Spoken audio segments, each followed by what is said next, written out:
By the time the neighbors started congratulating me for being so mature about it, I was a 4th of July lawn statue. I flipped the burgers, shook hands with the HOA president, and told everyone I was doing fine, really, like a man who'd just survived a tornado and then built a lemonade stand in the wreckage. If there's a uniquely American superpower, it's smiling through catastrophe while offering somebody a paper plate and asking if they want extra pickles. I acted like I didn't care because in our cul-de-sac mythology, caring is how you lose. You keep your voice smooth, your handshake firm, and your private apocalypse behind mirrored sunglasses. Folks thought I was zen. Truth was, my ribcage felt like a locked gun safe. I seasoned ribs while replaying the moment I knew, sprinkling paprika over betrayal like the spice rack could fix infidelity. Country hits played from the Bluetooth speaker, and the chorus might as well have been, "Here lies a husband, beloved by his family, murdered by a phone notification." I told the dads from my flag football team that marriage is complicated, that sometimes people drift, that no, I didn't need a rebound, and yes, I had discovered the healing properties of brisk walking. The pastor from the non-denominational church swung by and said he was praying for us, and I nodded, like the prayer had already been delivered via FedEx, signed for by my better angels. That was the parody of it all. I had become the polite mascot of Toxic Love Awareness Month, grilling kebabs, passing coleslaw, living the American dream with a hairline fracture down the middle. Inside my skull, I kept seeing the screen I shouldn't have seen. On the patio, I laughed at a dad joke about the price of avocados. In my head, I was building a corkboard with red string, tracing the blueprint of cheating like I was mapping a Cold War spy ring. How many nights did she say she was at book club? How many books were there exactly? Had the club been reading the same 300-page paperback for 2 years, all 40 chapters called Kyle's Apartment? People clapped when the fireworks started, just as I was imagining the slow explosion of my living room the first time the truth clicked. I would tell you that the sound of fireworks masked the sound of my heart breaking, but that would be romantic. In reality, betrayal didn't sound like anything. It was just air leaving a room. It was a pitcher of sweet tea going warm. I said, "Pass the corn," and wondered if I could ever say the word family again without tasting iron. I told myself I was a grown man, that revenge is for movies and high schoolers, that dignity beats drama, that I would not become the sort of viral story the internet eats for breakfast. I let the neighbors keep their version of me, the calm guy, the one who handled infidelity like a pro. The truth is that I was a stage magician sawing himself in half, smiling for the front row while my insides begged for a medic. And if this sounds like it ends with a speech that fixes everything, I'm telling it backward on purpose. The calm came last. The fire came first. Here's how the fuse was lit, since conspiracy boards demand origin stories. It was a Tuesday that wanted to be a Thursday. A discount day for fate. I'd run to Costco for rotisserie chicken and a 10-pound bag of optimism. On the way home, I stopped for gas and scrolled the kind of mindless updates that make a person feel less alone. A baseball score, an aunt's casserole, a meme about coffee being my personality now. Then a text tone, hers, leaped onto my lock screen because I'd been the kind of trusting spouse who doesn't hide from sunlight. It was a message that should have been boring, should have been a reminder about trash day. Instead, it was the kind of sentence that chiropractic cracks your reality. No X-rated poetry, no neon sign, just the intimacy of logistics that didn't include me. A time, an address, the casual shorthand of two people who've been cheating so long they schedule betrayal between errands. I stared at the screen through the reflection of the pump number and watched my tenderness evaporate like fumes. People talk about fight or flight, but nobody mentions the third option. Freeze, buy a pack of gum, and decide on the spot to become a gentleman statue. I drove home and set the chicken on the counter like a prop in a sitcom about a husband who doesn't know. I knew, and I put on oven mitts anyway, because if America runs on anything, it's muscle memory. Thaw the peas, preheat the oven, practice small talk on a loop. She breezed in with a paper bag and the scent of somebody else's body wash. She kissed my cheek the way people tip 20%. Automatic, correct. Empty. I said, "How was book club?" She said, "Dense." We ate dinner with the TV murmuring. I asked about the plot, and she gave me the summary of a book that had probably never met her eyes. I folded napkins, put on a smile like sunscreen, and made a decision that would become my brand. I would not give her the fireworks. I would not hand her a scene to point to later and say, "He was always unstable." No. My revenge, though I refused to call it that, would be administrative, quiet, elegant, devastating. I started small. I put an AirTag on the keychain in case your car ever gets stolen. I checked our cloud storage for backups, the way you check a smoke alarm except the batteries are named lies. I became a night shift detective who drinks chamomile tea. I collected screenshots and dated them like fossils. I made a spreadsheet. Laugh if you want. Spreadsheets are the American middle-class Excalibur. While she slept, I stared at the ceiling fan and narrated my own documentary in a voice that sounded a lot like Morgan Freeman. Episode 1, The Art of Not Caring. In the morning, I sliced grapefruit while a stupidly beautiful sun made confetti out of the kitchen. She told me she had a meeting. I nodded. I pretended I didn't know her meeting's last name. At work, I was borderline saintly to everyone, held doors, sent follow-up emails, offered gum to interns. Like goodness could immunize me. But the parody of my new self was already spreading. The calm husband, the unbothered guy, the one who talks about weather patterns because talking about betrayal feels like bleeding on the carpet. Night after night, comedy turned to conspiracy, turned to fantasy in my head. I pictured tiny jurors living behind the pantry door, taking notes on Exhibit C, the receipt from the hotel that was definitely not a conference center. I pictured the dog as a therapist scribbling, "Client exhibits classic symptoms of stoic meltdown." I kept my voice low, my bed made, my eyes open. She thought silence meant ignorance. Silence was simply the staging area.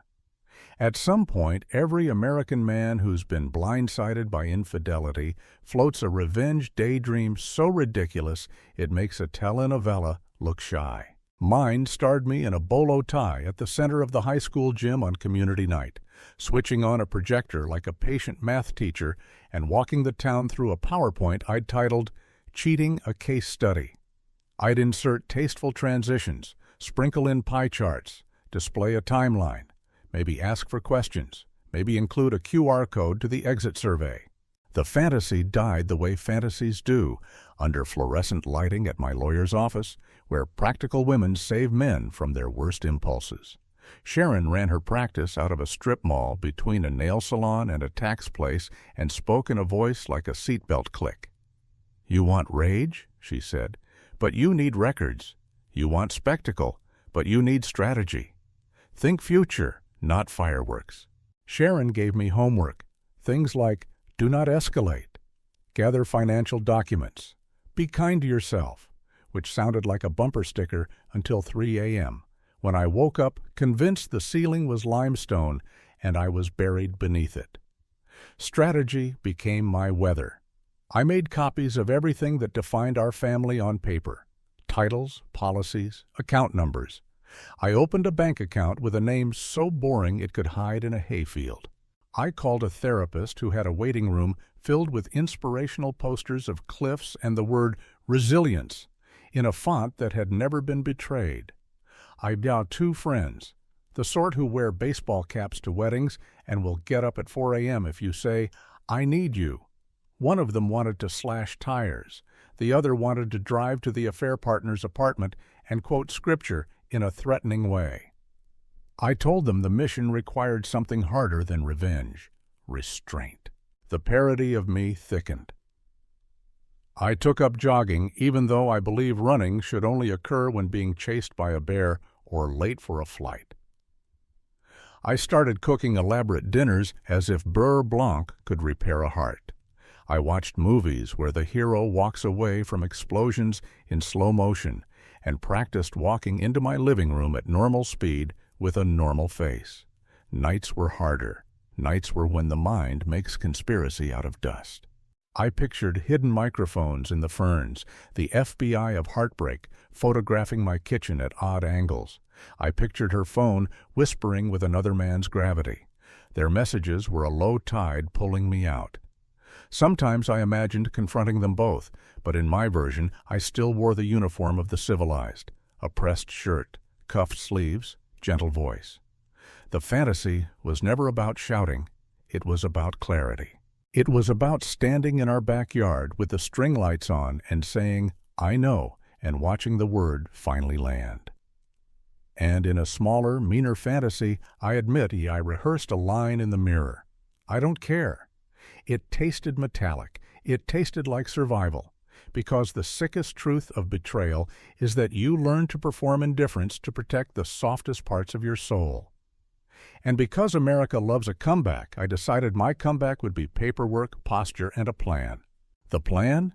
Invite her to dinner, the kind of place with laminated menus and patriotic portion sizes, then tell her the quietest truth she'd ever hear. Not a brawl, not a scene. Just a man returning her mask across the table and asking if she recognized it. We chose Applebee's because apocalypse should come with mozzarella sticks. The waitress called me Han and set down water with lemon like she'd been trained in triage. I let my wife talk first.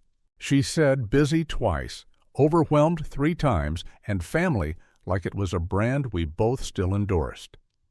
She commented on the couple in the booth behind us, the football game on the screen, the price of gas. I nodded, the way a parishioner nods when the sermon's not for him. When the entrees arrived, hers a salad with crisis-approved vinaigrette, mine a steak that looked like bravery, we both knew the room had narrowed to a hallway. I set my fork down and told her I loved our house, our dog, the idiot way spring makes our street smell like laundry. I told her I loved the version of us that existed before the day I found out. I told her I knew. No fireworks, just weather changing. She was quiet for the first time in months. She tried to reroute, to open a trapdoor of context, mistakes, confusion, loneliness, as if language could rearrange the crime scene. I didn't argue. I didn't cross-examine. I slid a manila envelope across the table with the softness of a father laying a sleeping child down. Inside it, the receipts and screenshots and dates, the proof of a story that didn't need adjectives. She asked if I wanted revenge. I said revenge is for people who want to keep living in the same house with the fire, and I was done breathing smoke. She wanted a fight. Fights are familiar. Fights make everyone feel alive. I offered mercy shaped like consequence. I told her I'd spoken to a lawyer. I told her I'd be fair. I told her we would treat the word family with respect, even if we'd failed it in practice. That the dog would keep his morning walks. That the furniture would become just furniture again. She cried, then got angry, then said something cruel, then apologized for it while saying something crueler. It was a carousel I decided to step off. I paid the bill. Outside, the parking lot turned into a conspiracy board of twinkling bulbs and white lines, and for a second I imagined drones above us spelling out the moral, the way baseball teams now draw hearts in the sky. But there was no skywriting. There were just 2 people who had finally arrived where their choices had been hurting them for months. At home, I packed a suitcase the way soldiers roll socks. Tight, efficient, ready to mow, she stood in the doorway asking if I was mad. I said I wasn't mad. I was finished. She asked if I ever cared at all. I told her I cared enough to keep my voice low. She asked why I'd acted like I didn't care when I knew. I said because I wanted my soul to have one safe room. In the morning, I walked the dog through a suburb that had already absorbed the news. The HOA president waved like an ambulance driving by with its siren off. The pastor texted a prayer hands emoji and then, realizing that would be tone deaf, wrote actual words about forgiveness. My buddies sent me memes of men lifting refrigerators. The neighbors said I was handling it well, and I nodded, adding it to the parody of my legend. Here's the truth under the legend. Betrayal is a private language nobody wants to learn. There's no American anthem for it, no halftime show. It's quiet. It's a room where you sit with your hands open and realize you had been holding a mask instead of a face. People keep asking if I'm okay, and I say yes, because okay is the currency we all trade to keep the lights on. But some nights the word infidelity hums in the drywall. Some mornings the word cheating is a pebble in my shoe I decide to walk on anyway. I don't know if toxic love poisoned my faith in all love. I don't know if family will ever sound the same in my mouth. I do know that betrayal used to be a story other people told, and now it's a scar that wakes up when it rains. And I know this: acting like I didn't care saved me from becoming a spectacle. It didn't save me from feeling. The calm you saw was a strategy. The silence was a shield. The exit was my only honest revenge.